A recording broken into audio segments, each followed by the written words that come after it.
मगध देश पर महाबल नामक एक प्रतापी राजा का शासन था। राजा की पुत्री राजकुमारी महादेवी इतनी रूपवती और गुणवान थी कि उसका सौंदर्य देखने वाला कोई भी उसे एकटक देखता ही रह जाता। लेकिन महादेवी का विवाह एक चुनौती बन गया था।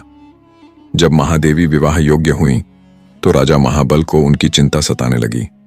देश विदेश के राजकुमार विवाह का प्रस्ताव लेकर आते, परंतु महादेवी किसी को भी पसंद नहीं करती। महाबल ने एक घोषणा की, राजकुमारी का विवाह उसी से होगा जो सर्वगुण संपन्न और सबसे योग्य होगा। कुछ समय बाद महाबल के दरबार में एक एक करके 3 राजकुमार आए। पहला राजकुमार आत्मविश्वास से भरे स्वर में बोला, महाराज, मेरे पास एक अद्भुत रथ है। इस पर बैठकर कोई भी व्यक्ति पलक झपकते ही कहीं भी पहुंच सकता है। राजा ने उसकी बात सुनी और उसे प्रतीक्षा करने को कहा। कुछ दिनों बाद दूसरा राजकुमार दरबार में आया। उसके चेहरे पर एक अद्भुत शांति थी। उसने कहा, महाराज, मैं त्रिकालदर्शी हूं। भूत, वर्तमान और भविष्य मेरे लिए खुले पन्नों की तरह हैं। मैं जानता हूं कि क्या हुआ है और क्या होने वाला है। महाबल ने उसे भी प्रतीक्षा करने के लिए कहा। कुछ समय बीता और एक तीसरा राजकुमार आया। उसके हाथों में धनुष की चमक थी। उसने गर्व से कहा, राजन, मैं धनुर्विद्या का माहिर हूं। मेरे शब्द भेदी बाण की मार से कोई भी बच नहीं सकता। अब तीनों राजकुमार महादेवी से विवाह के दावेदार थे। इसी बीच महल में एक भयानक घटना घटी। एक राक्षस ने राजकुमारी महादेवी का अपहरण कर लिया और उसे विंध्याचल की ऊंची पहाड़ियों पर ले गया। महाबल राजा के लिए यह असहनीय था। अब सवाल यह था कि राजकुमारी को कैसे वापस लाया जाए। राजा ने त्रिकालदर्शी राजकुमार को बुलाया और उससे पूछा, क्या तुम बता सकते हो कि मेरी पुत्री कहां है? त्रिकालदर्शी राजकुमार ने ध्यान लगाकर कहा, महाराज, राजकुमारी को राक्षस विंध्याचल पर्वत की गुफा में ले गया है। राजा महाबल ने दूसरे राजकुमार की ओर देखा।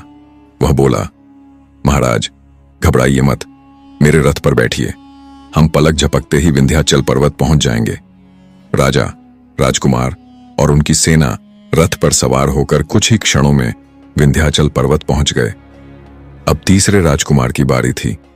उसने अपने शब्द भेदी बाण का संधान किया।